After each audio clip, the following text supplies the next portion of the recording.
자, 오늘은 마태복음 25장을 하겠습니다. 마태복음 25장은 지금 그 열처녀 비유가 나오고 있고요. 그리고 그 달란트 비유입니다. 이 두 가지 비유가 중요한데, 우리가 지금 마태복음이 천국을 계시하는 책이에요. 자, 그래서 우리는 반드시 천국으로 들어가야 되는데, 왕국의 그 출현안으로 들어가는 거죠. 우리는 왕국의 백성이 돼야 되는데, 천년 왕국의 그 나타남 안으로 들어가기 위해서 왕국의 실제를 우리가 반드시 가지고 있어야 됩니다. 그런데 왕국의 실제를 가지는 데 있어서 이 두 가지 면을 지금 이제 마태복음 25장에서 말해주고 있습니다. 그 두 가지 면이 뭐냐면은 깨어있는 것과 신실함이에요. 깨어있는 것은 처녀의 방면이고요. 그 다음에 신실함은 노예의 방면입니다. 자, 하나는 처녀는 생명과 관련되어 있고, 노예는 일, 봉사와 관련되어 있습니다. 1절, 그때 천국은 마치 등을 들고 신랑을 맞으러 나간 열 처녀와 같습니다.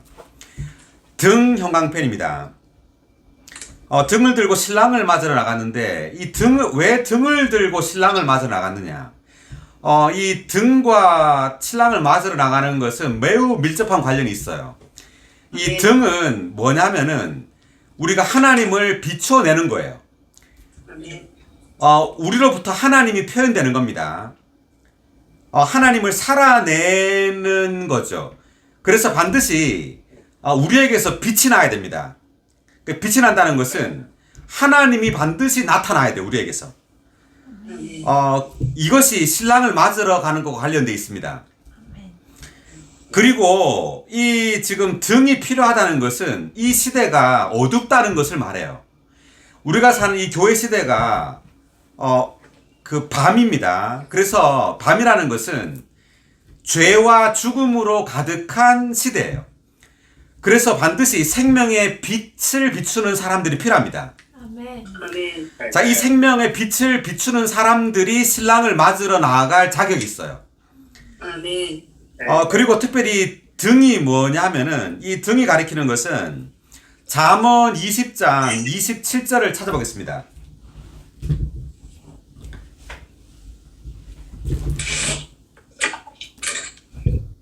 사람의 영은 여호와의 등이라 내적 존재의 모든 깊은 것을 살핀다. 네, 다시 한번 다 같이 읽어볼까요? 사람의 영은 여호와의 등이라 내적 존재의 모든 깊은 곳을 살핀다. 아멘. 자, 여호와의 등. 이 등이 뭐라고요? 사람의 영이다. 사람의 영. 예, 사람의 영이 여호와의 등이라고 합니다. 자, 그래서 우리 사람의 영 안에 하나님이 들어올 때 우리는 빛을 발하게 돼요. 아멘. 지금 1절에 2번 각주를 읽어보겠습니다. 누가 읽어주세요.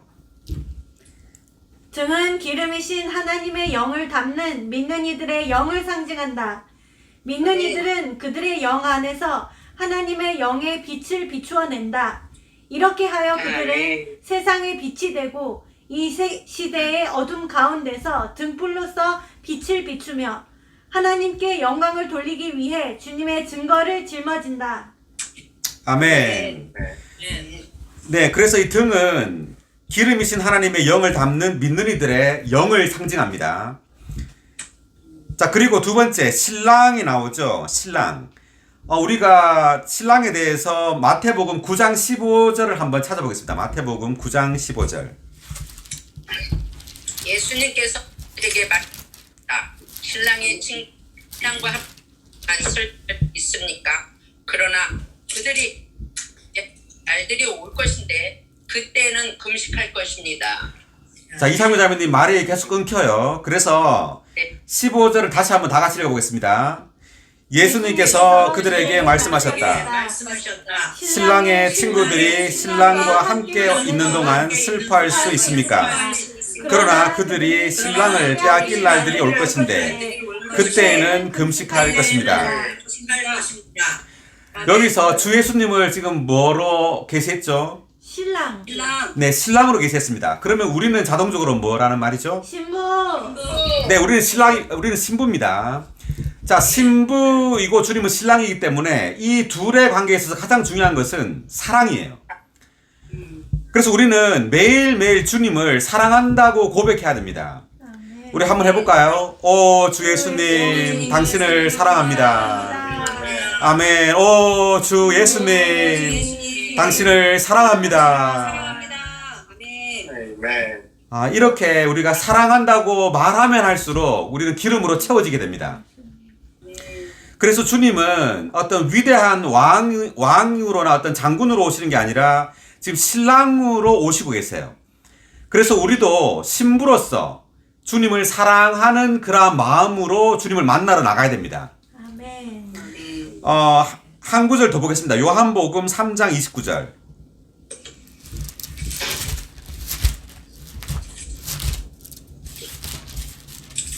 신부를 얻는 사람은 신랑이지만 곁에 서서 듣는 신랑의 친구도 신랑의 음성을 듣고 크게 기뻐합니다. 아멘. 아멘.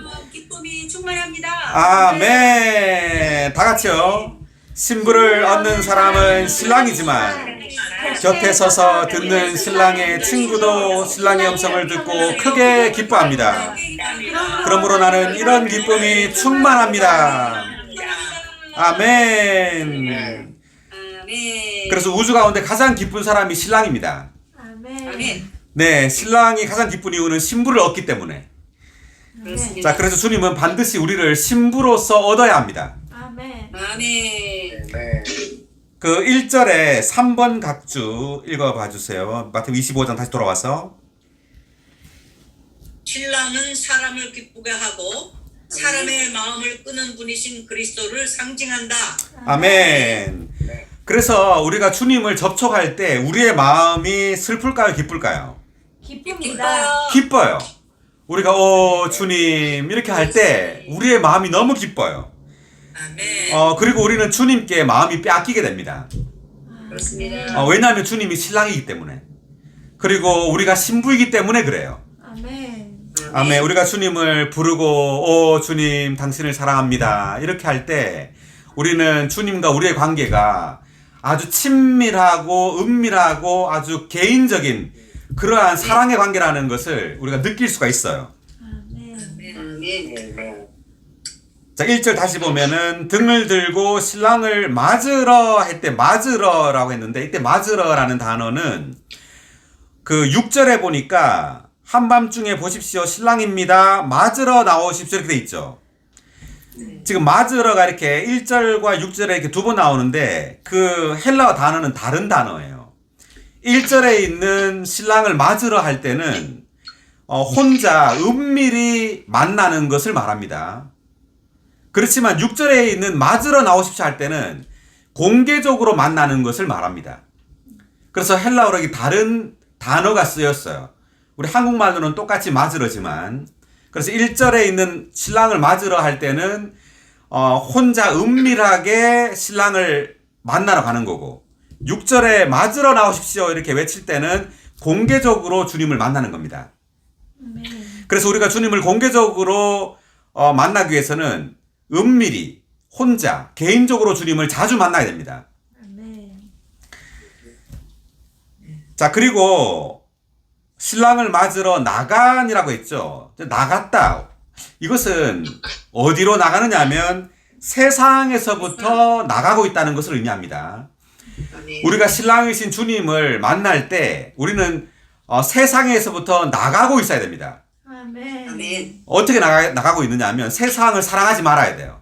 아멘. 우리는 세상을 사랑하지 않고 주님을 사랑함으로 세상에서부터 나가야 됩니다. 아멘. 아멘. 세상을 사랑하지 말라는 구절이 어디 있을까요? 요한. 자, 요한 1서 찾아보겠습니다. 2장. 네, 2장. 몇 절이죠? 성령이 나타났습니다. 2장, 요한 1서 2장 15절. 요한 1서 2장 15절, 16절 읽어볼까요? 세상이나 세상에 있는 것들을 사랑하지 마십시오. 누구라도 아멘. 세상을 사랑하게 된다면 그 사람 안에는 아버지에 대한 사랑이 없습니다. 아멘. 아멘. 아멘. 세상에 있는 모든 것, 곧 육체의 욕망과 눈의 욕망과 생활의 허세는 아버지에게서 나온 것이 아니라 세상에서 나온 것이기 때문입니다. 아멘. 자, 15절을 다 같이 읽겠습니다. 세상이나 세상에 있는 것들을 사랑하지 마십시오. 누구라도 세상을 사랑하게 된다면 그 사람 안에는 아버지에 대한 사랑이 없습니다. 없습니다. 아멘. 16절도요. 왜냐하면 세상에 있는 모든 것, 곧 육체의 욕망과 눈의 욕망과 생활의 허세는 아버지에게서 나온 것이 아니라 세상에서 나온 것이기 때문입니다. 아멘. 네, 세상에 있는 모든 것을 이제 세 가지로 지금 말해놨네요. 뭐죠? 육체의 육체의 욕망, 욕망, 육체의 욕망, 눈의 욕망, 생활의 허세. 아멘. 아멘.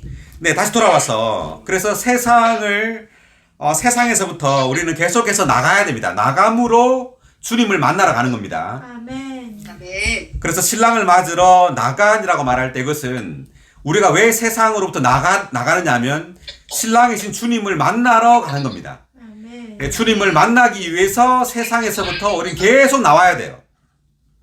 아멘. 자, 그 다음 지금 그 소음이 들리네요. 소음이 들리는데 좀 음을 음소거를 해주세요. 소음이 들리는데. 자, 열처녀 같다 그랬는데요. 이 처녀 있죠. 처녀.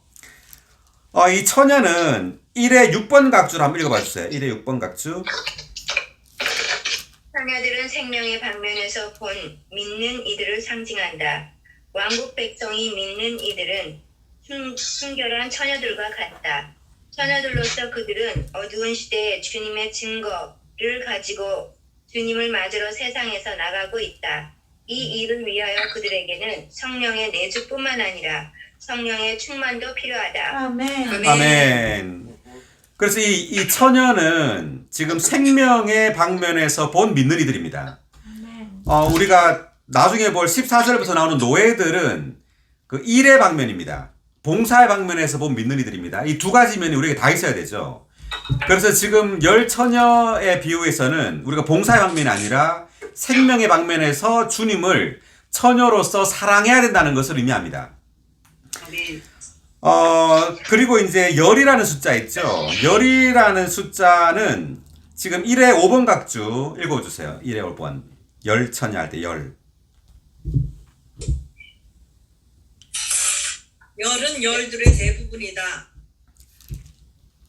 그러므로 그 열처녀는 주님께서 오시기 전에 죽게 될 대부분의 믿는 이들을 대표한다.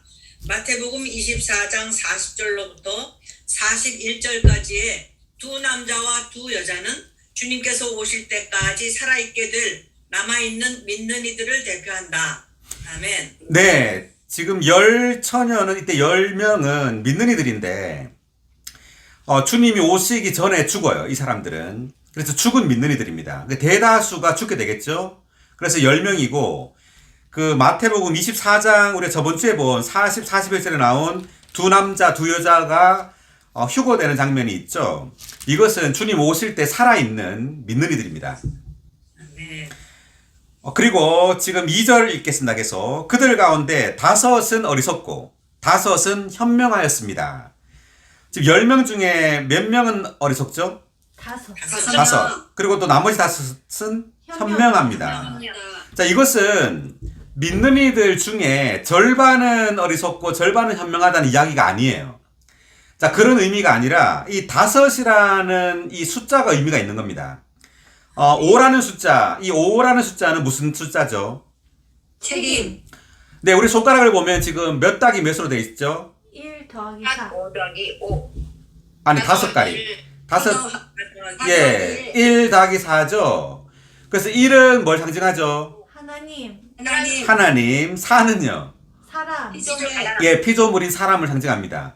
그래서 하나님과 사람이 더해질 때 우리는 물건을 잡을 수 있죠. 그래서 이건 책임의 숫자입니다. 네. 자, 근데 책임의 숫자인데 어떤 책임이 있느냐 하면 성령으로 충만하게 될 책임을 가지고 있다는 뜻입니다. 네. 그리고 지금 3절 계속 읽어보면 왜냐하면 어리석은 처녀들은 등을 가져갈 때 기름을 가져가지 않았으나 자, 어리석은 처녀들은 왜 어리석죠, 지금? 기름을 기름이 가져가지 없어요. 않았어. 네, 기름을 가져가지 않았죠. 자, 등이 빛이 나려면 네, 기름을 이제 가져가야 되는데 우리 성경을 좀 찾아보겠습니다. 에베소서 5장 18절.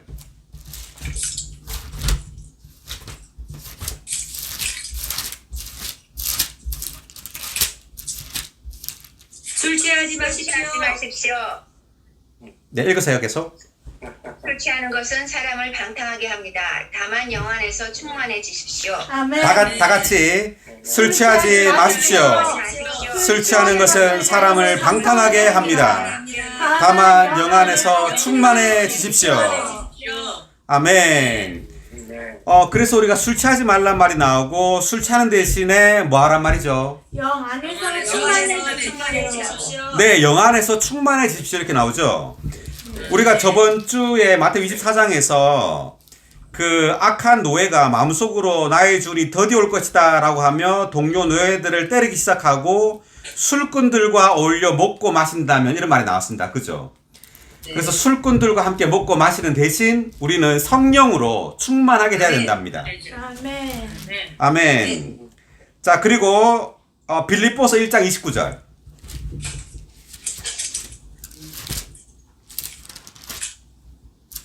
일장 19절. 왜냐하면 여러분의 간구와 예수 그리스도의 영에 넘치는 공급으로 이러한 일이 결국에는 나를 구원에 이르게 할 것을 나는 알기 때문입니다. 아멘. 여러분의 간구와 예수 그리스도의 영에 넘치는 공급으로 아멘. 이러한 일이 결국에는 나를 구원에 이르게 할 것을 알기 때문입니다. 알기 때문입니다. 아멘. 우리는 예수 그리스도의 영에 넘치는 공급을 매일 받아야 됩니다. 아멘. 아멘. 아멘. 자, 그리고 고린도전서 15장 45절을 안 보고 한번 읽어보겠습니다. 아멘. 마지막 아담은 아담은 생명 주시는 영이 되셨습니다. 다시 한번. 마지막 아담은 생명 주시는 영이 되셨습니다. 아멘. 마지막 아담이신 예수 그리스도께서 생명 주시는 영이 되셨습니다. 아멘. 아멘. 우리는 매일매일 이 영을 누려야 됩니다. 아멘. 아멘. 자, 그리고 갈라디아서 5장 16절. 아멘.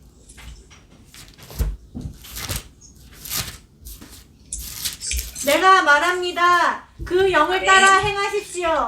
그러면 여러분은 결코 육체의 욕망을 채우지 않을 것입니다. 아멘. 다시 한번. 내가 말합니다. 그 영을 따라 행하십시오. 그러면 여러분은 결코 육체의 욕망을 채우지 않을 것입니다.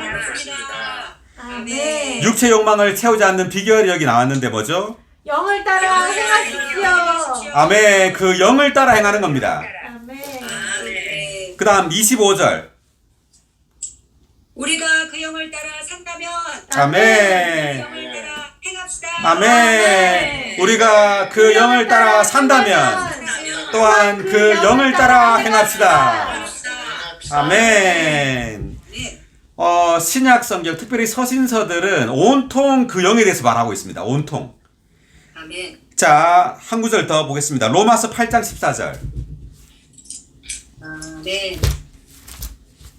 로마서 8장 14절. 왜냐면 응. 누구든지 하나님의 영의 인도를 받는 사람들이 하나님의 아들들이기 때문입니다. 아멘. 다 같이. 누구든지 하나님의 영의 인도를 받는 사람들이 하나님의 아들들입니다. 아멘. 하나님의 아들들의 특징이 뭐죠? 영의 인도를 받는 사람들. 네, 하나님의 영의 인도를 받는 사람들입니다. 아멘. 우린 바깥에 어떤 율법을 따라 행하는 사람들이 아니라 우리 속에 있는 하나님의 영의 인도를 받는 사람들입니다. 아멘. 네. 자, 그래서 지금 다시 돌아왔어요. 마태복음 25장 지금 3절을 읽었는데 4절을 읽겠습니다. 현명한 처녀들은 등과 함께 그릇에 기름을 가져갔기 때문입니다. 아멘. 등도 있고 지금 그릇에 또 뭐가 있죠? 기름이요. 기름. 기름이 있죠. 이 그릇은 뭘까요? 우리의 혼. 네, 우리의 혼입니다. 자, 등은 아까 사람의 영이라고 말했고 그릇은 사람의 혼입니다. 이 그릇에 기름이 반드시 채워져 있어야 됩니다. 아멘. 네. 자, 우리가 사도행전 9장 15절 읽겠습니다. 우리가 그릇이라는 말씀이 나오는데 5절. 그러나 주님께서 아나니아에게 말씀하셨다.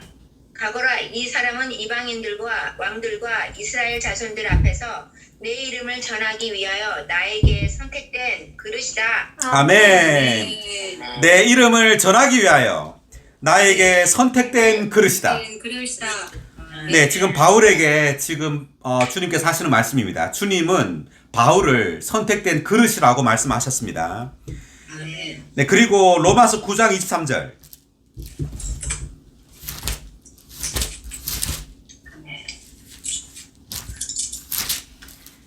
하나님께서 또 영광에 이르도록 예비하신 긍휼의 그릇들에 대하여 그분의 영광의 풍성을 알게 하고자 하셨을지라도 어찌하겠습니까?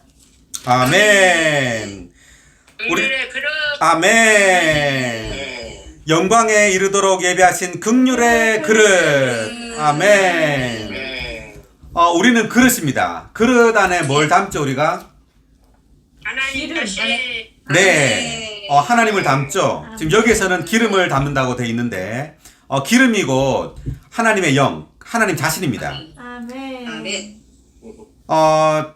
그래서 지금 그릇에 기름을 담는 것과 왕국 안에 들어가는 것이 연관되어 있습니다.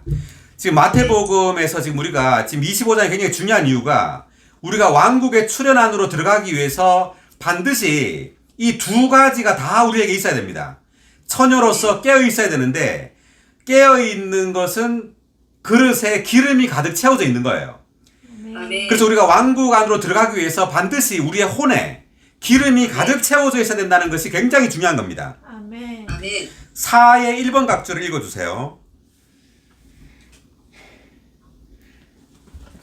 사람은 하나님을 위해 지어진 그릇이고 사람의 인격은 그의 혼에 있다. 그러므로 여기에서 그릇은 믿는 이들의 혼을 상징한다. 현명한 다섯 처녀들은 그들의 등에 기름을 가지고 있을 뿐 아니라 그릇에도 기름을 가지고 있다. 그들이 등에 기름을 가지고 있다는 것은 하나님의 영께서 그들의 영 안에 거하고 계신다는 것을 의미하고 그릇에 기름을 가지고 있다는 것은 하나님의 영께서 그들의 혼을 충만하게 하시고 적시고 계신다는 것을 의미한다. 아멘. 아멘. 그래서 마태복음 25장에서 강조하고 있는 것은 우리의 혼의 변화예요. 우리의 혼이 이 기름, 하나님의 영에 의해서 변화되지 않으면 우리는 왕국 안으로 들어갈 수가 없습니다. 아멘. 그래서 이 혼의 변화가 굉장히 중요한 거죠. 아멘. 우리가 창세기의 28장에 보니까 그 야곱이 꿈을 꾸죠. 어떤 꿈을 꾸죠? 사다리. 예, 사다리 꿈을 꿉니다. 사다리가 땅에 섰는데 하늘에 닿았죠. 그 꿈을 꾸고 난 다음에 일어나가지고 한 행동이 뭐였습니까? 불을 기둥으로 세우고 네, 자기가 뱉던 그 돌베개를 기둥으로 세우고 그 위에 뭘 부었죠? 기름. 기름. 기름을 부었습니다. 그죠? 이 기름이 바로 하나님의 영입니다. 그리고 이 돌은 흙에서 돌로 변화된 사람을 의미하고 이렇게 변화될 때 야곱은 그곳 이름을 뭐라고 불렀죠? 베델. 베델 뜻이 뭐예요? 하나님의 하나님의 집. 집. 네, 하나님의 집이죠. 그래서 우리가 하나님의 집으로 건축되기 위해서는 반드시 기름에 의해서 하나님의 영에 의해서 변화되어서 돌로 변화되어야 된다는 것을 의미합니다. 아멘. 네, 그럴 때 우리는 이 왕국의 출현 안으로 들어갈 수 있게 됩니다. 아멘. 아멘. 자, 5절.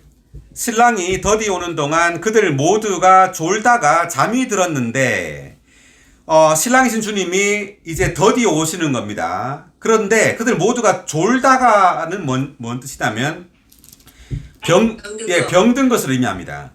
그리고 잠이 들었다는 것은 죽었다는 것을 의미하죠. 그래서 5절에 1, 2번 각주를 제가 읽어보니까 조는 것은 병든 것을 의미한다.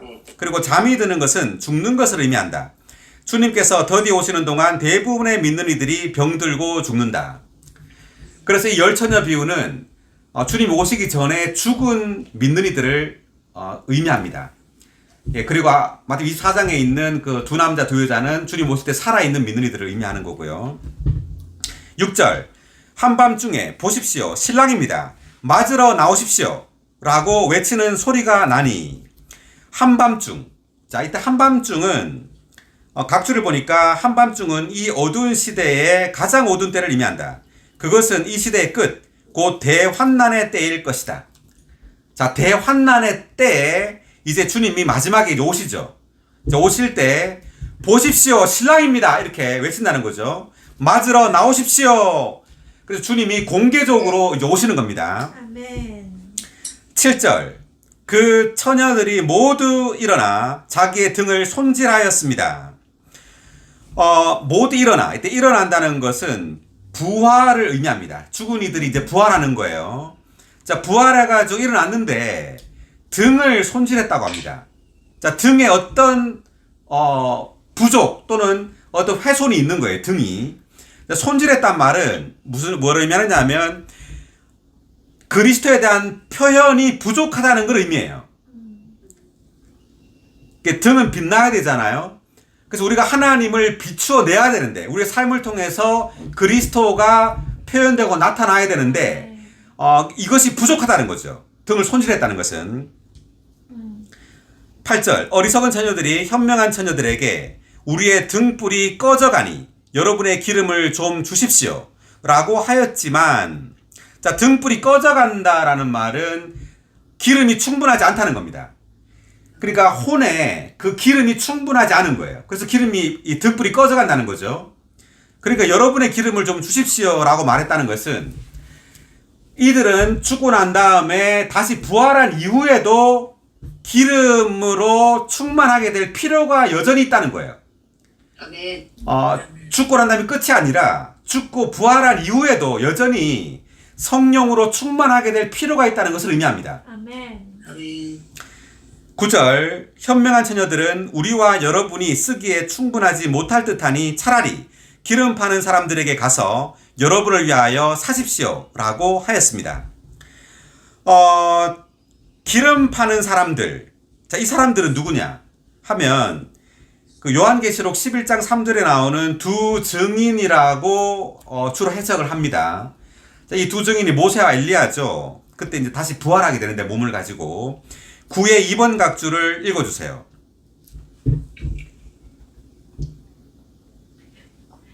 여기서 기름 파는 사람들은 대환난 중에 나타날 두 증인, 곧 두 올리브나무, 기름의 두 아들, 이미 분명하다. 네, 그렇게 이제 말을 했고요. 여러분을 위하여 기름 사십시오라고 말했죠. 사십시오 형광펜입니다. 자, 기름을 그냥 달라고 하는 게 아니죠. 돈을 주고 사야 된단 말입니다. 그래서 대가 지불이 필요한데 우리의 영이 거듭나는 것은 대가 지불이 필요 없어요. 우리는 은혜로 구원을 얻는 겁니다. 영은 거듭나는 거예요. 아멘. 그런데 이 혼의 기름을 채우는 것, 우리의 혼이 변화되는 것은 대가가 필요하다는 것을 의미합니다. 아멘. 우리가 거듭난 이후에, 우리의 영이 거듭난 이후에 우리의 혼이 변화되고 우리의 혼이 기름으로, 즉 성령으로 채워질 필요가 있는데 이렇게 채워지기 위해서는 어떤 대가가 필요해요. 우리의 시간을 여기에 드린다든지 아니면 우리의 재물을 드린다든지 또는 우리의 수고를 한다든지 어떤 대가가 필요하다는 거죠. 자, 9의 3번 각주를 읽어주십시오. 사십시오. 대가를 지불해야 하는 것을 가리킨다. 성령의 충만을 얻으려면 세상을 버리고 자아를 처리하며 모든 것보다 주님을 더 사랑하고 그리스도를 위해 모든 것을 해로운 것으로 여기는 등의 대가를 지불해야 한다. 우리가 아멘. 오늘을 지불하지 않는다면 부활한 후에라도 지불해야 할 것이다. 아멘. 그래서 우리의 교회 생활은 온통 대가 지불입니다. 우리가 성도들을 목양하는 것, 대가 지불이 필요하죠. 우리 시간을 써야 되잖아요. 우리가 뭐 일하고 바쁜데도 성도들을 신방하러 가야 된다든지, 또는 뭐 복음을 전파한다든지, 또는 주일날 신원을 하기 위해서 뭔가를 준비한다든지 어떤 시간을 들여야 되죠. 그리고 우리의 어떤 힘과 에너지를 써야 됩니다. 모든 이러한 우리가 혼의 변화는 반드시 대가가 요구된다는 거죠. 네. 10절, 그들이 살아간 사이에 신랑이 왔으며 예비되어 있던 처녀들은 신랑과 함께 결혼잔치에 들어가고 문은 닫혔습니다. 신랑이 왔다. 이것은 주님이 공개적으로 오신다는 것을 의미합니다. 데살로니가 전서 4장 16절을 찾아보겠습니다.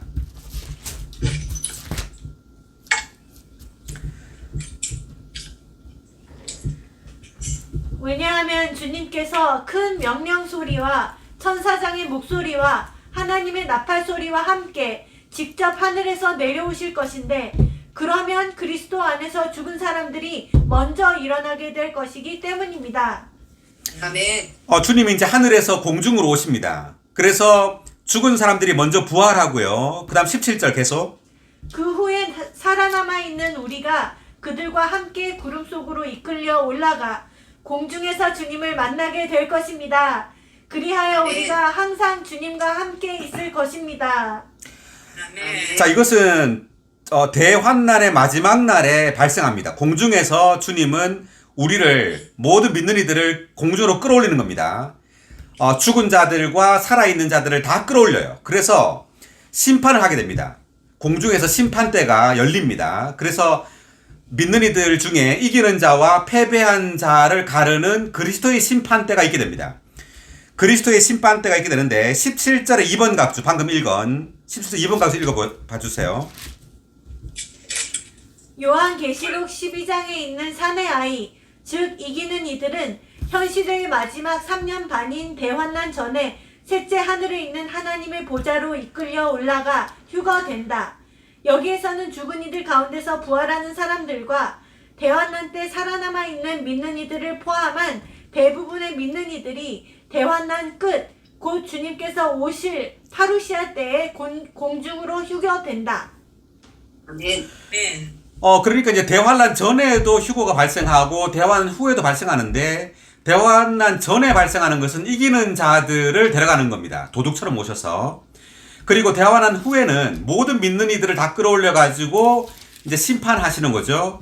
그래서 이기는 자와 패배한 자를 다시 가르는 겁니다. 자, 아멘. 다시 돌아와서요.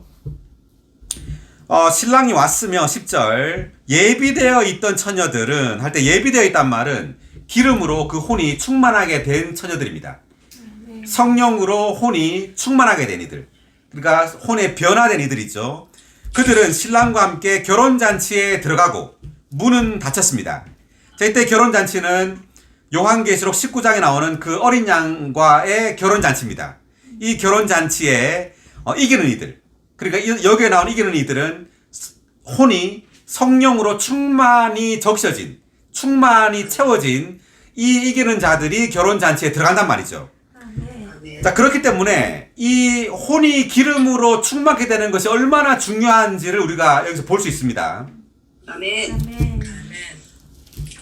이제 그리고 이제 문이 닫히는 거죠. 문이 닫혔다. 그리고 11절 읽겠습니다. 그 후에 남은 처녀들이 와서 주님 열어주십시오 라고 하였지만 신랑이 진실로 여러분에게 말하는데 나는 여러분을 알지 못합니다. 자, 이때 알지 못한다라고 말하는 것은 인정하지 못한다, 인정하지 않는다는 뜻입니다. 아멘. 늦었죠. 그래서 이것은 시간의 문제가 굉장히 중요하다는 것을 또한 말하고 있어요. 우리가 살아있을 때 우리의 혼이 성령으로 채워지지 않으면 죽은 후에는 늦었단 말입니다. 늦었어. 문은 이미 닫힌 거죠. 13절, 그러므로 깨어 있도록 하십시오. 왜냐하면 여러분이 그 날도 그 시각도 알지 못하기 때문입니다. 깨어 있다라는 것의 여기서 의미는 성령으로 충만하게 되는 것이 깨어 있는 겁니다. 아멘. 아멘. 뭐라고요? 성령으로 충만하게 되어 있는 것. 네, 깨어 있다는 의미는 다만 깨어 있는 것이 아니라 성령으로 충만하게 되어 있는 것이 깨어 있는 거예요. 아멘. 아멘. 자, 그다음 자, 에베소서 5장 16절을 하나 보고 가겠습니다. 에베소서 5장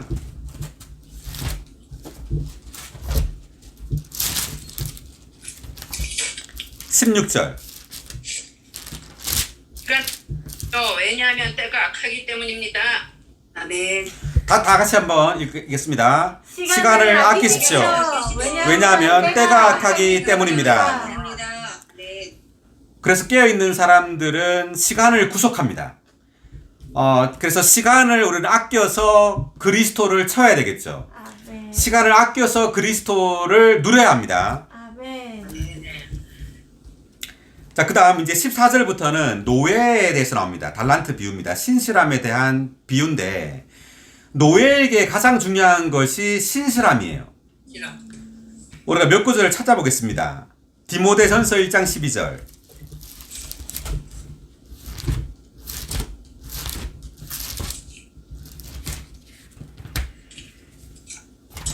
나는 나에게 능력을 주시는 우리 주 그리스도 예수님께 감사를 드립니다. 그분께서 나를 신실한 사람으로 여기시어 나에게 사역을 맡기셨습니다. 아멘. 주님은 사역을 누구에게 맡긴다고요?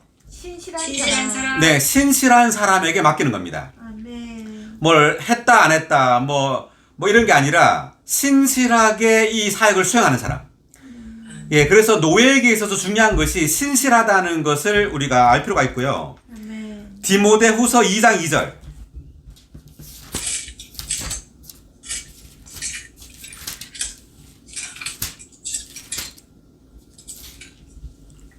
때는 많은 증인들 앞에서 나에게 들은 것들을 다른 사람들을 가르칠 자격이 있는 신실한 사람들에게 맡기십시오. 아멘. 아멘.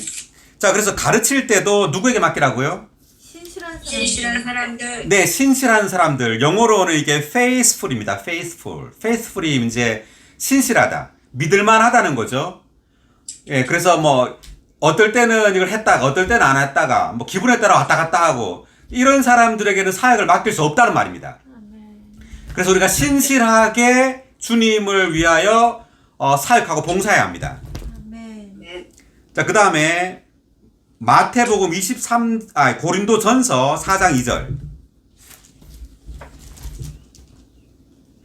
여기에서 청지기들에게 무엇보다도 요구되는 것은 신실한 사람으로 발견되는 것입니다. 아멘. 다 같이 읽어볼까요? 여기에서 청지기들에게 무엇보다도 요구되는 것은 신실한 사람으로 발견되는 것입니다. 아멘. 청지기들에게 무엇보다 요구되는 게 뭐라고요? 신실한 사람으로 발견되는. 네, 신실한 사람으로 발견되는 겁니다. 그래서 청지기들은 하나님을 사람들에게 공급하는 사람들이죠. 아멘. 네, 음식을 공급하는 사람이죠. 그래서 음식이신 그리스도를 다른 이들에게 공급할 때 무엇보다 중요한 것은 신실함입니다. 아멘. 그래서 음식을 공급하기 위해서 우리 또 말씀을 추구해야 되겠죠. 아멘. 그래서 이렇게 말씀을 추구하는 것도 신실해야지 추구할 수 있어요. 아멘. 꾸준하게 추구해야 됩니다. 그죠? 아멘. 그래서 다른 이들을 목양할 때도 했다 안 했다 하는 게 아니라 꾸준하게 가야 되겠죠. 꾸준하게 계속해서. 아멘. 예, 그래야지 다른 사람을 목양할 수 있어요.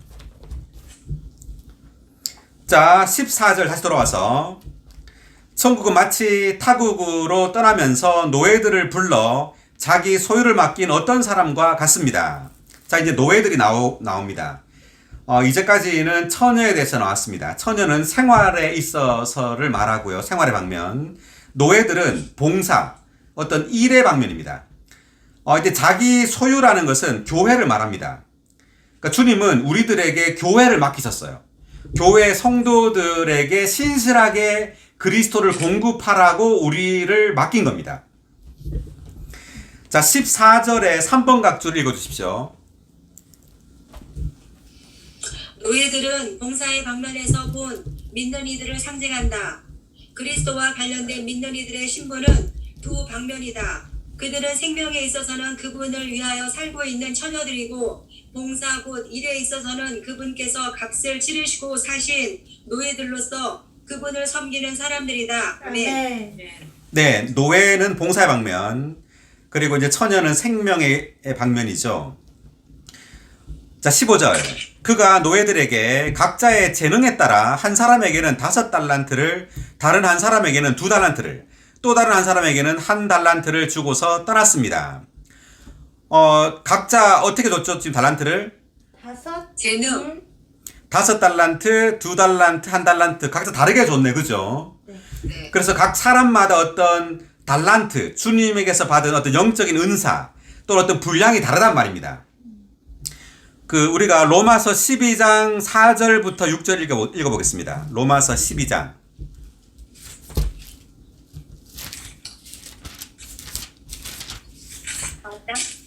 예, 12장 4절부터 6절. 한 몸에 많은 지체가 있지만 모든 지체가 같은 기능을 가진 것이 아닙니다. 이와 같이 우리 많은 사람도 그리스도 안에서 한 몸이며 각 사람이 서로 지체들입니다. 우리에게 주신 은혜에 따라 각각 다른 은사들을 가지고 있습니다. 그것이 신원이면 믿음의 정도에 맞게 신원하십시오. 네, 우리가 그리스도 안에서 한 몸인데 각 사람이 서로 지체들이죠. 그런데 모두가 같은 기능을 가진 것이 아니죠. 아멘. 그래서 주님은 각 지체마다 서로 다른 기능과 어떤 분량을 주셨다는 이야기입니다. 아멘. 그리고 한 구절 더 보면 디모데 후서 1장 6절.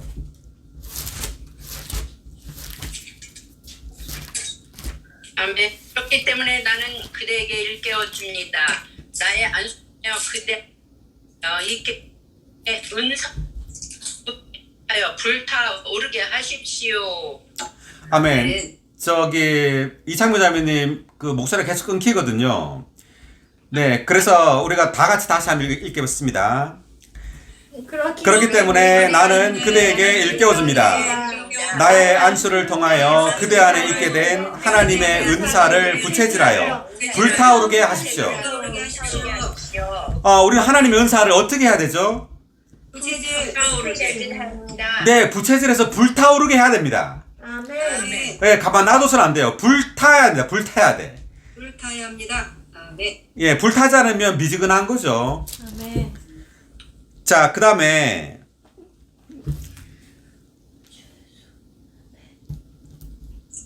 자, 16절을 읽겠습니다. 15절에 2번 각주, 달란트에 대한 각주를 읽어보겠습니다. 달란트는 가장 큰 무게 단위인데 한 달란트는 6천 데나리온의 가치가 있었다. 열 처녀의 비유에서 기름은 하나님의 영을 상징하고 이 비유에서 달란트는 영적 은사들을 상징한다. 네, 여기까지. 자, 여기까지. 네. 달란트는 가장 큰 무게 단위라고 합니다. 한 6천 데나리온의 가치가 있었다고 하네요. 그래서 한 데나리온이 하루 일한 품삯입니다. 하루 품삯이 1데나리온인데 6천 데나리온의 가치가 있으니까 한 달란트는 아주 큰 가격, 큰 값입니다. 그죠? 큰 돈이에요. 한 달란트가. 그래서 이게 달란트가 로마의 은전이라고 하네요. 은전. 자, 16절 제가 읽겠습니다. 다섯 달란트를 받은 사람은 즉시 가서 그것으로 장사하여 다섯 달란트를 더 벌었고, 장사하여라는 말이 나오는데, 자, 이 장사했단 말은 이 자기 가진 달란트를 최대한으로 사용했단 말입니다. 아멘. 자, 어떻게 사용했느냐 하면 이 지금 달란트 비유가 24장에 있는 24장 46절과 지금 연관이 되어 있습니다. 24장 46절을 읽어주세요. 주인이 와서 노예가 그렇게 하고 있는 것을 본다면 그 노예는 복이 있습니다. 아멘. 네, 45절 읽어주세요. 신실하고 현명한 노예가 되어 주인이 맡긴 집안 식구들에게 제때 양식을 나눠줄 사람이 누구입니까? 아멘. 다 같이 읽어볼까요? 신실하고 현명한 노예가 되어 주인이 맡긴 집안 식구들에게 제때 양식을 나눠줄 사람이 누구입니까? 여기서 이제 제때라는 말이 신실함과 관련되죠. 신실함. 그리고 양식을 나눠준다 할 때 양식은 그리스도죠. 생명이신 그리스도를 나눠주는 겁니다. 이것이 지금 장사하는 겁니다.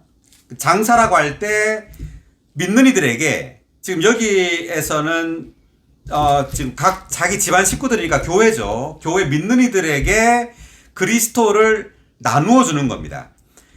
아멘. 로마서 15장 16절을 찾아보겠습니다. 15장 16절.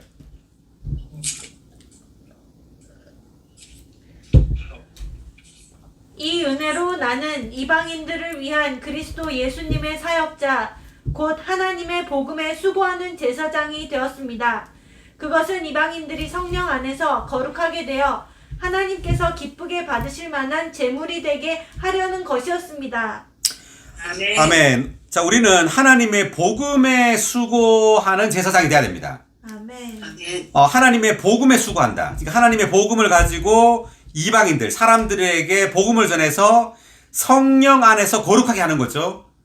네, 하나님의 복음, 말씀 안에는 성령, 그 영이 있는 거죠. 그래서 복음이 그 사람 안에 들어갈 때 성령은 그 사람을 거룩하게 해요. 아멘. 그래서 하나님께서 기쁘게 받으실 만한 제물이 되는 겁니다. 그 사람이. 아멘. 자, 우리가 다만 교회 집회 와가지고 집회하고 그냥 집에 가면 안 됩니다. 사람들을 하나님이 받으실 만한 제물이 되게 해야 돼요. 아멘. 아멘. 목양이 필요하죠. 그 사람에게 하나님의 복음, 말씀을 계속 공급해가지고 그 사람을 거룩하게 해야 합니다. 영과 혼과 몸이 다 거룩하게 해서 하나님께서 기쁘게 받으실 만한 제물이 되게 해야 돼요. 아멘. 자, 그 다음 골로새서 1장 28절.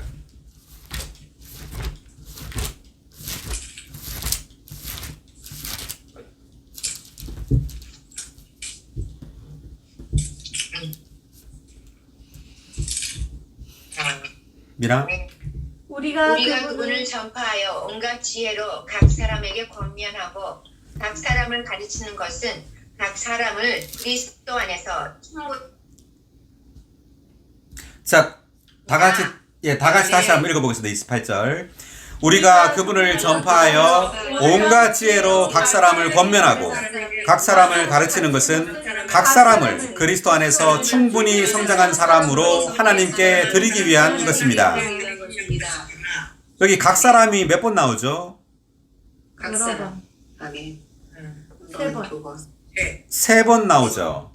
자, 그래서 각 사람이라는 말을 쓴 것은 뭐냐면 바울은 많은 사람을 모아놓고 대중 앞에서 말하기보다도 한 사람 한 사람, 각 사람을 온전케 했다는 뜻입니다.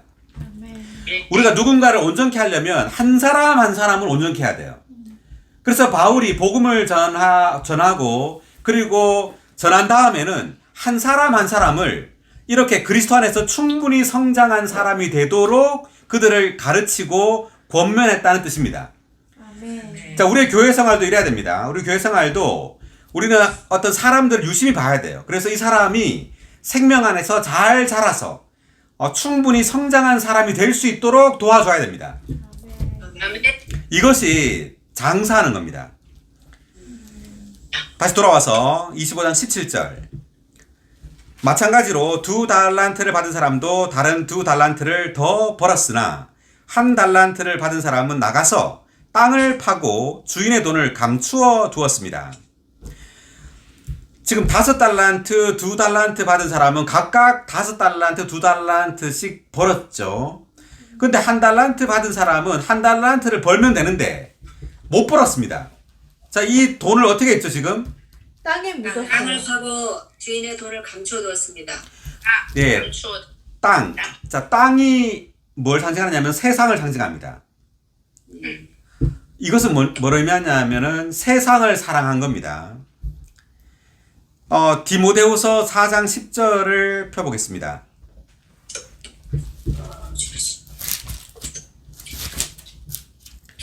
디모데후서 4장 10절. 대만은 현 시대 미나. 대만은 현 시대를 사랑하여 나를 버리고 데살로니가로 갔으며 그레스게는 갈라디아로 갔고 디도는 달마디아로 갔으며. 대만은 뭘 사랑했다고요? 현 시대. 현 시대 네, 현 시대를 사랑했다고 합니다. 이 세상을 사랑한 겁니다. 그 8절을 보면은 8절 제일 마지막 부분에 보면은 나에게만 아니라 그분께서 나타나시기를 사모하는 모든 사람에게 주실 것입니다. 돼 있죠. 자, 이 대조가 됩니다. 주님이 나타나시기를 사모하는 사람과 세상을 사랑하는 사람. 이 두 사람이 대조가 되죠. 자, 그래서 우리는 주님이 나타나시기를 사모할 때 우리는 왕국 안으로 들어갈 수 있습니다. 아멘. 아멘. 예, 대마처럼 현 시대를 사랑한다면 우리는 왕국의 출현 안으로 들어갈 수 없는 겁니다. 아멘.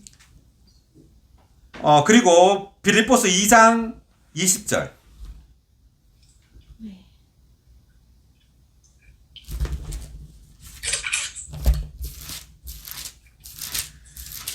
나와 같은 혼이 되어 여러분의 사정을 진심으로 돌볼 사람이 디모데 외에는 나에게 아무도 없습니다. 네, 21절. 왜냐하면 모두가 자신의 일만 관심하고 그리스도 예수님의 일은 관심하지 않기 때문입니다. 모두가 자신의 일만 관심하고 그리스도 예수님의 일은 관심하지 않는다는 거죠. 자, 그래서 땅을 팠다는 것은 관심이 없다는 거예요. 그리스도 예수님의 일에는 관심이 없어요. 그래서 데마처럼 이 세상을 사랑하기 때문에 자기의 일만 관심했다는 겁니다. 아멘. 자, 우리는 반드시 영적인 일에 관심이 있어야 됩니다. 아멘. 자, 그리고 지금 이 달란트라는 것은 사실 주님에게서 받은 모든 것입니다. 우리의 재산, 자녀, 그리고 우리의 어떤 지식, 우리의 능력, 이 모든 일을 우리는 세상에 사용하는 것이 아니라 다른 이들을 목양하고 교회를 건축하는 데 사용해야 되죠. 아멘. 그런데 많은 그리스도인들이 자기와 자기의 가족을 위하여 이러한 모든 걸 사용한다는 겁니다. 땅을 파고. 자, 그 다음 19절 읽겠습니다. 읽기 전에 18절에 2번 각주와 3번 각주를 읽어주세요.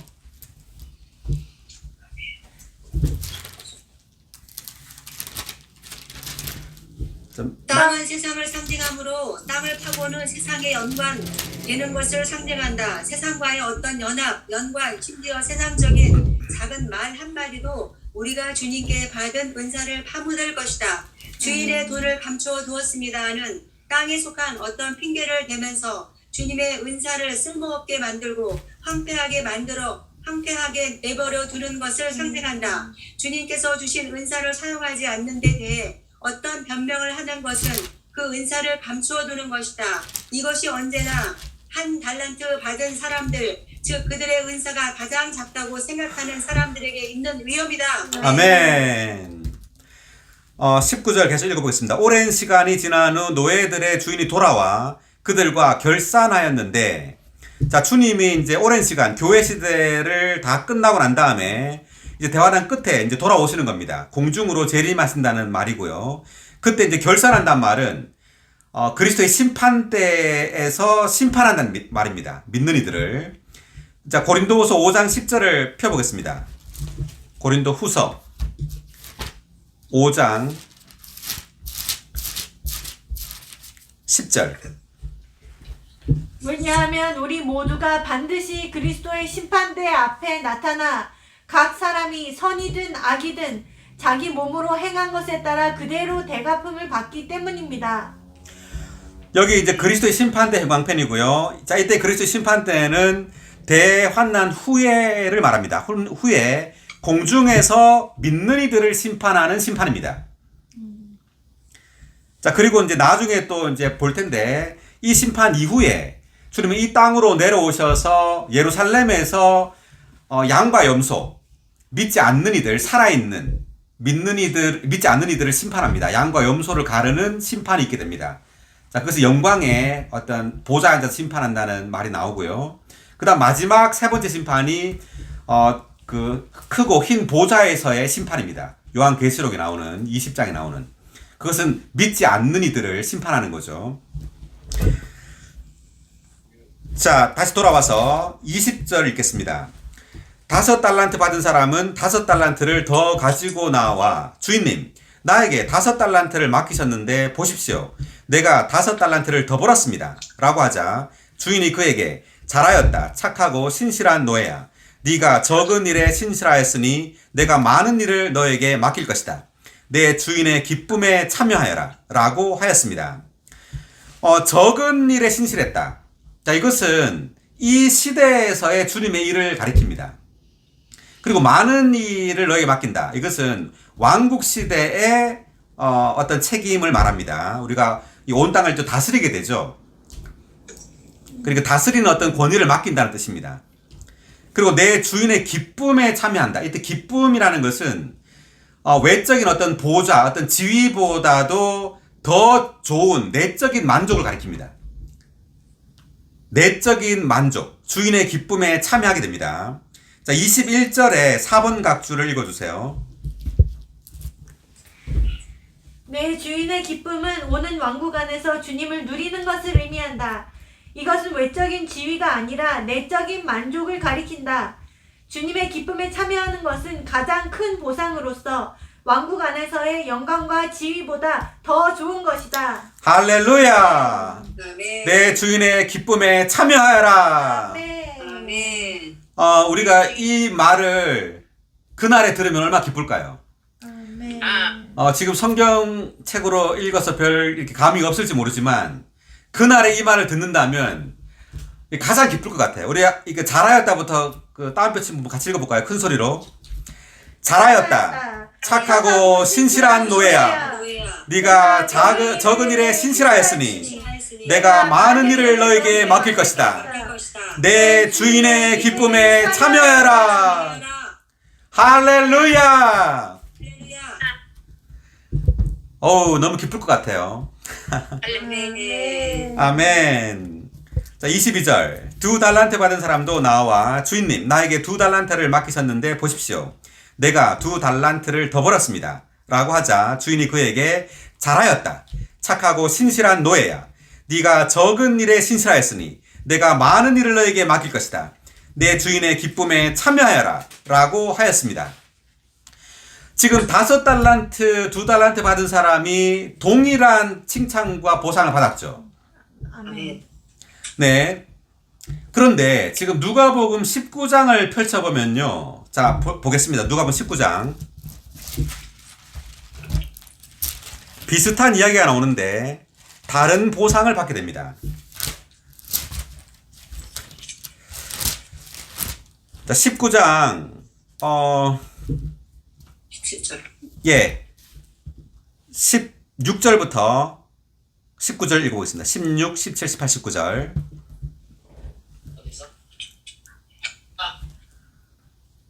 첫 번째 노예가 나와서 주인님의 한 문화로 10문화를 벌었습니다라고 하니 주인이 그에게 말하였습니다. 잘하였다 착한 노예야. 내가 가장 작은 것에 신실하였으니 10도시를 다스리는 권위를 가져라. 두 번째 노예가 와서 주인님의 한 문화로 5문화를 벌였습니다. 라고 하니 주인이 그에게 말하였습니다. 5도시를 다스리는 권위를 가져라. 아멘. 지금 그 누가복음 19장에 보니까 12절부터 보면 이제 귀족 출신의 어떤 사람이 왕위를 받아 오려고 먼 나라로 가게 되었는데 이렇게 말했는데, 자, 이 주님입니다. 주님이 왕국을 가지고 이제 오신다는 뜻인데, 그가 노예 10명을 불러가지고 10문화를 주었습니다. 10명에게 10문화를 줬단 말은 각자 하나씩 줬단 말이에요. 하나씩. 그래서 내가 돌아올 까지 장사하여라 이렇게 했습니다. 근데 이제 한 문화씩을 다 줬는데 어떤 노예들은 한 문화로 10문화를 벌었어요. 그러니까 10도시를 다스리라 그럽니다. 근데 어떤 18절에 보니까 이 노예는 한 문화로 5문화를 벌었습니다. 그랬더니 5도시를 다스리라고 합니다. 자, 그래서 이때는 뭐냐면 그 각 노예들마다 동일하게 한 문화씩을 받았지만 그 신실성에 의해서 보상의 크기가 달라져요. 예, 같은 이기는 자이지만 그 얼마나 신실했느냐에 따라 가지고 어떤 노예는 10도시를 다스리고 어떤 노예는 5도시를 다스리게 됩니다. 다시 돌아와서 마태복음 25장 24절. 그 다음에 1달란트 받은 사람도 나와 주인님은 씨를 뿌리지 않은 데서 거두시고 키질하지 않으신 데서 모으시는 마음이 굳으신 분인 줄 알았으므로 두려워하며 물러가서 주인님의 달란트를 땅에 감추어 두었습니다. 보십시오. 주인님의 것이 여기 그대로 있습니다. 라고 하자. 1달란트를 받은 사람은 어떻게 지금 말하느냐면 주님한테 씨를 뿌리지 않은 데서 거두고 키질하지 않은 데서 모은다고 이렇게 말합니다. 자, 이 말은 뭐냐 하면 씨를 뿌리지 않았다는 거죠. 주님이. 그렇지만 주님은 씨를 뿌렸어요.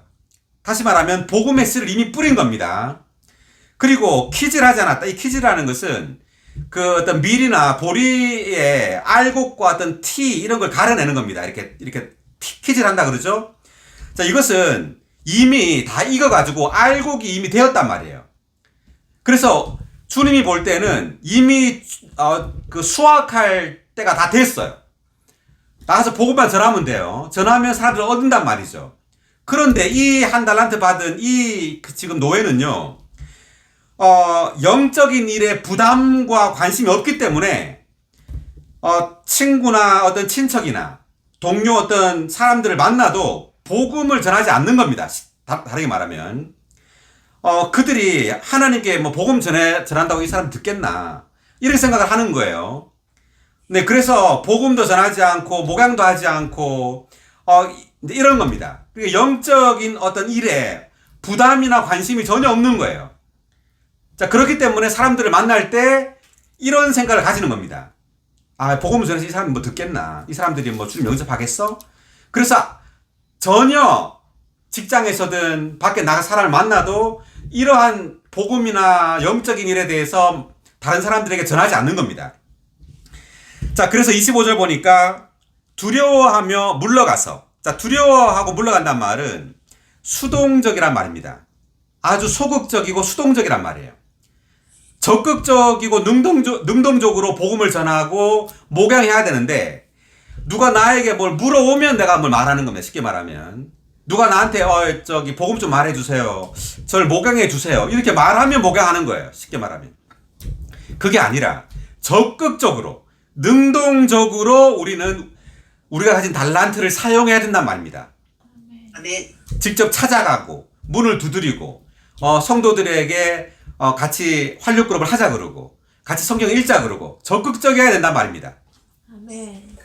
자, 26절. 주인이 그에게 대답하였습니다. 악하고 게으른 노예야. 내가 씨를 뿌리지 않은 데서 거두고 키질하지 않은 데서 모으는 줄 알았으면 너는 마땅히 내 돈을 돈 바꾸는 사람들에게 맡겼다가 내가 돌아왔을 때 본전과 이자를 되찾게 해야 했다. 악하고 게으른 노예야. 이렇게 말했죠. 노예가 게으르면은 악한 겁니다. 노예는 부지런해야 돼요.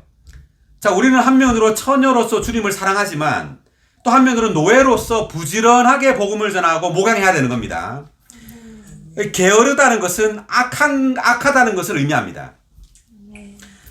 자, 본전과 이자, 그러니까 이 보니까 돈 바꾸는 사람들에게 맡겼다가, 이 말은 우리에게 어떤 역량이나 이러한 어떤 부담이 적다 할지라도 다른 이들과 동력해야 된단 말이에요. 동력하고 집을 열고 함께 뭔가를 해야 되는 거예요. 그럴 때 이자를 찬단 말은 어떤 열매, 어떤 복음의 열매와 목양의 어떤 결과를 가지게 된다는 뜻입니다. 28절. 그에게서 한 달란트를 빼앗아 10달란트를 가진 사람에게 주어라. 있는 사람마다 더 받아 풍족하게 될 것이지만 없는 사람은 가지고 있는 것마저도 빼앗길 것이다.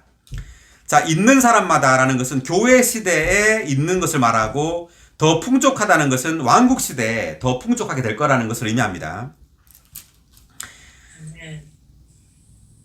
자, 그 쓸모없는 노예를 바깥 어둠 속으로 내던져라. 거기서 슬피 울며 이를 갈게 될 것이다. 자, 이 30절은 24장을 펴보세요. 24장의 51절과 같은 말이죠. 24장의 51절 읽어보세요.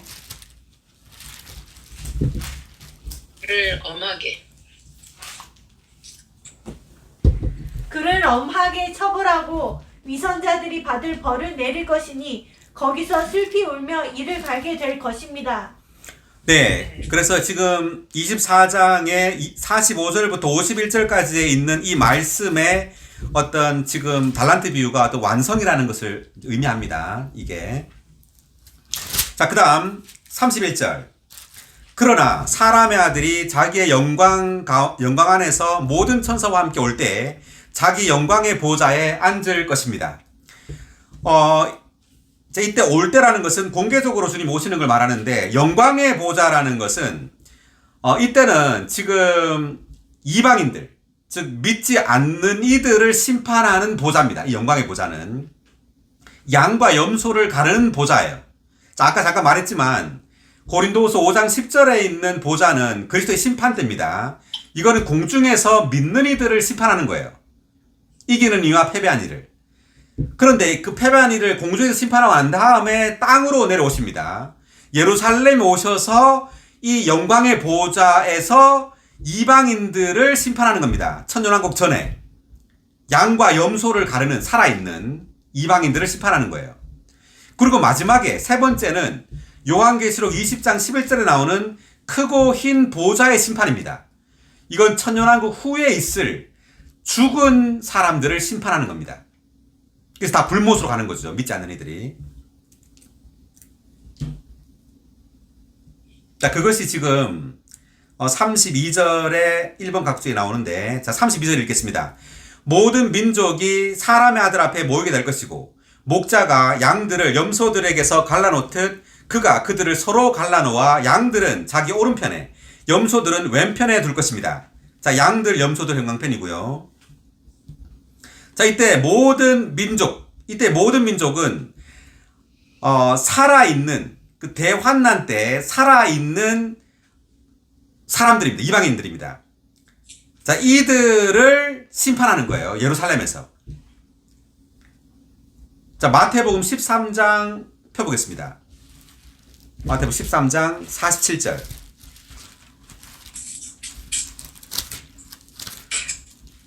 자, 좀 길어지지만 마치겠습니다. 좀 길어지더라도. 또 천국은 마치 바다에 던져져 각종 물고기를 모으는 그물과 같습니다. 아멘. 네. 아멘. 바다에 던져서, 이때 바다는 이방 세계를 말합니다. 그리고 각종 물고기는 이방인들, 모든 민족을 말하는 거죠. 지금 방금 읽었던 모든 민족이 이방인들입니다. 각종 물고기. 이때 그물은 뭐냐면 영원한 복음입니다. 대환난 동안에 전파될 영원한 복음이 바로 그물입니다. 아멘. 자, 영원한 복음 찾아보겠습니다. 요한계시록 14장 6절.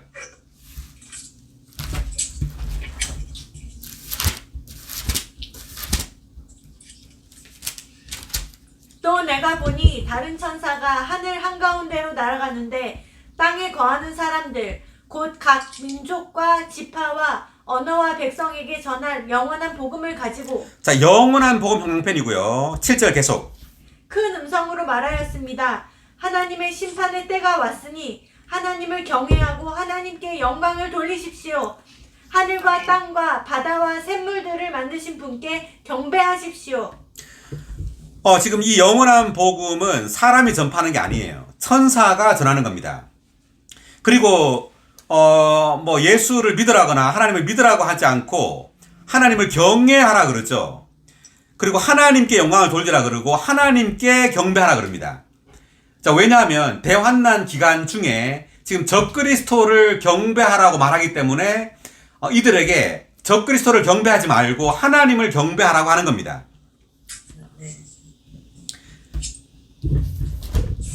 자, 그래서 자, 6절에 지금 방금 읽은 6절에 2번 각수 읽어주세요. 영원한 복음. 대환란 동안에 전파될 영원한 복음은 교회 시대에 전파되는 은혜의 복음과는 다르다. 은혜의 복음의 기본적인 내용은 사람들이 회개하고 하나님께 돌아와 주 예수님을 믿음으로써 죄들이 용서받고 하나님의 자녀들로 다시 태어나는 것이다. 영원한 복음의 기본적인 내용은 사람들이 하나님을 경외하고 하나님께 경배함으로써 적 그리스도에게 미혹되어 따르지 않고 하늘과 땅을 만드신 하나님께 참되게 경배하는 대로 돌아오도록 하는 것이다. 자, 여기까지 읽겠습니다. 여기까지. 자, 그래서 이 영원한 복음을 듣게 되는 이 땅에 있는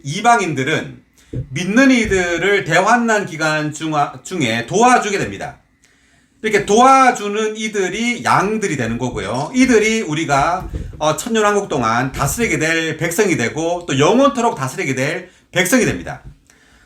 자, 이들도 영원히 사는 거죠. 영원히 살지만 사람으로서 영원히 사는 겁니다. 네, 우리는 하나님의 생명을 가진 하나님의 자녀로서 영원히 사는 거지만 이들은 사람으로서 영원히 사는데 이들은 우리들이 다스리게 될 백성이 되는 겁니다. 이들이, 양들이. 다시 돌아와서 34절. 그때 왕이 자기 오른편에 있는 사람들에게 말할 것입니다. 오시오, 내 아버지의 축복을 받는 사람들이여. 창세 때부터 여러분을 위하여 예비된 왕국을 상속받으시오. 자, 이때 왕국은 천년 왕국의 백성이 된다는 것을 의미합니다. 자, 35절. 왜냐하면 내가 배고팠을 때 여러분이 나에게 먹을 것을 주었고 내가 목말랐을 때 나에게 마실 것을 주었으며 내가 나그네 되었을 때 나를 영접하였고 헐벗었을 때 나에게 옷을 입혔으며 내가 병들었을 때 나를 돌봐주었고 내가 감옥에 갇혔을 때 나를 찾아와 주었기 때문이요. 그때 의인들이 그분께 대답할 것입니다. 주님, 우리가 언제 주님께서 배고프신 것을 보고 잡수실 것을 드렸으며 목마르신 것을 보고 마실 것을 드렸습니까? 또 우리가 언제 주님께서 나그네 되신 것을 보고 영접하였으며 헐벗으신 것을 보고 옷을 입혀 드렸습니까? 또 우리가 언제 주님께서 병드시거나 감옥에 갇히신 것을 보고 주님을 찾아가 배웠습니까? 그러자 왕이 그들에게 대답할 것입니다. 내가 진실로 여러분에게 말하오. 여러분이 이들 중 한 사람, 내 형제들 중 가장 작은 한 사람에게 해준 것이 나에게 해준 것이요. 여러분이 이들 중 한 사람, 이들은 뭐냐면 적그리스도, 이 대환난 중에 적그리스도의 박해를 이기는 믿는 이들입니다. 적그리스도의 박해를 받고 있는 이들에게 이렇게 도와주는 겁니다. 자, 이들을 도와준 이들이 바로 양이 되는 겁니다. 양들이 되는 거예요. 대환난 중에 도와준 이들. 41절. 그 후에 왕이 또 왼편에 있는 사람들에게 말할 것입니다. 왼편은 염소들이죠. 저주받은 사람들아, 너희는 나를 떠나 마귀와 그의 천사들에게 예비된 영원한 불 속으로 들어가거라. 불못입니다. 이 불못은 마귀와 그의 천사들에게 예비된 것인데 이 믿지 않는 그리고 도와주지 않은 이 염소들이 들어간다는 거죠. 이 불못으로. 42절. 왜냐하면 내가 배고팠을 때 너희는 나에게 먹을 것을 주지 않았고 내가 목말랐을 때 나에게 마실 것을 주지 않았으며 내가 나그네 되었을 때 나를 영접하지 않았고 헐벗었을 때 나에게 옷을 입히지 않았고 병들고 감옥에 갇혔을 때 나를 돌보러 오지 않았기 때문이다. 그때 그들도 대답할 것입니다. 주님, 우리가 언제 주님께서 배고프시거나 목마르시거나 나그네 되시거나 헐벗으시거나 병드시거나 감옥에 갇히신 것을 보고서도 섬기지 않았다고 하십니까? 그러자 왕이 그들에게 대답할 것입니다. 내가 진실로 너희에게 말한다. 너희가 이 가장 작은 사람들 중 한 사람에게 해주지 않은 것이 곧 나에게 해주지 않은 것이다. 이들은 영원한 형벌에 처해질 것이지만 의인들은 영원한 생명 안으로 들어가게 됩니다. 아멘. 자, 그래서 염소들은 영원한 형벌, 불못에 들어가게 됩니다. 그리고 이때 의인들은 양들입니다. 양들은 영원한 생명 안으로 들어가게 된다. 자, 그래서 우리가 46절에 2번 각줄 읽어주세요. 2번. 저 그리스도가 박해하는 동안에 땅에 남은 믿는 이들을 돌보기 위해 마태복음 13장 47절부터 50절까지 해서 그물의 비유로 설명된 것처럼 영원한 복음이 민족들에게 전파될 것이다. 그때 주님은 모세의 율법이나 그리스도의 복음이 아닌 영원한 복음에 따라 민족들을 심판하실 것이다. 이것은 하나님의 시대적 안배의 문제이다. 그 복음에 순종하여 고난받는 믿는 이들을 잘 대한 사람들은 축복을 받고 의롭게 여겨져 왕국을 상속받을 것이다. 그러나 그렇게 하지 않은 사람들은 저주를 받고 영원히 멸망할 것이다. 아멘. 자, 그래서 양들은 이렇게 하나님의 영원한 생명의 그 영역 안에서 이제 산다는 거죠. 그리고 염소들은 불못으로 가게 된다는 뜻입니다. 자, 수고하셨습니다. 마태복음 25장을 마치겠습니다. 아멘.